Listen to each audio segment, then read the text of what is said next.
Imagine it's 1975. A little-known cola brand challenges the mighty Coca-Cola. Pepsi's Pepsi Challenge dares drinkers to blind taste tests, slowly threading its way into the consumer's mind.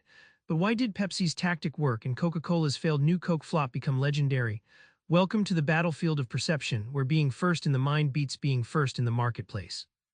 Let's crack open positioning and uncover how brands fight for that mental real estate and win. Let's start with the holy grail, securing that prime mental spot.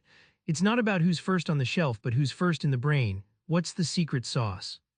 Back in the 1970s, Pepsi launched the daring Pepsi Challenge, a blind taste test that caught consumers off guard. Instead of outshouting Coca-Cola with ads, Pepsi made people naturally think better taste, planting a subtle but powerful seed in their minds. This changed the game, proving you win by owning a position, not just selling a product. Think of your customer's mind as a tiny apartment complex with limited rooms. Each brand wants one coveted room labeled the best. If Coca-Cola already rents the living room, Pepsi sneaks into the kitchen, owning a niche space. Positioning isn't fighting harder, it's finding an open door before your rival locks it. When you secure the prime mental spot, you don't just sell, you dominate. Market leader status isn't about features but being synonymous with a category. Audi enters as the technology leader, Volvo owns safety, and suddenly they're not selling cars, they're selling identities. Positioning shifts you from commodity to cultural icon. Now here's a cheeky twist. You don't just claim space, you can yank it out from under your competitors.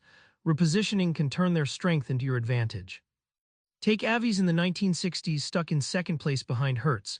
Instead of pretending to be number one, Avis boldly embraced, "We're number two, so we try harder." That simple repositioning made consumers root for the underdog, shifting the competitive narrative and carving out a loyal customer base. Imagine a tone-deaf band stealing a rival's song, twisting the melody so it sounds fresh but familiar. Repositioning changes how people think about a competitor. If your rival is the status quo, you become the innovative challenger. It's mental guerrilla warfare, eroding their fortress from within.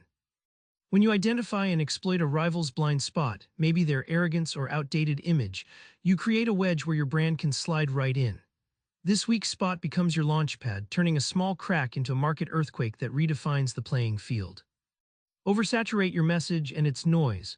Ries and Trout argue that simplicity slays saturation. How does less talking lead to more mindshare?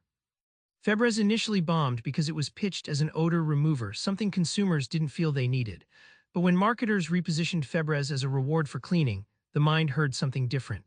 The message was simple, unique, and emotionally compelling, turning a dud product into a household staple. Consider trying to juggle 10 flaming torches while reciting Shakespeare out loud. Your focus evaporates and the audience loses track. Similarly, a complex message gets lost in the media blitz. Clear, punchy positioning cuts through the clutter, burning one bold message into consumer brains instead of smoldering confusion. When you strip down to your core idea, customers grasp it instantly and recall it forever. Brands that own single-focused concepts, like Volvo with safety or FedEx with overnight delivery, don't just promise value, they become shorthand for that value. The payoff: forever presence in the marketplace mental map. Remember the Pepsi Challenge? It wasn't just a taste test, it was a masterclass in getting into the consumer's head and staying there. Positioning is a mental game, not a product contest. Next time you pitch your idea or product, ask yourself, what room in the mind am I claiming? Try this, pinpoint your unique mental space before crafting your next message. You'll see how real battles are won. Subscribe for more book summaries like this one.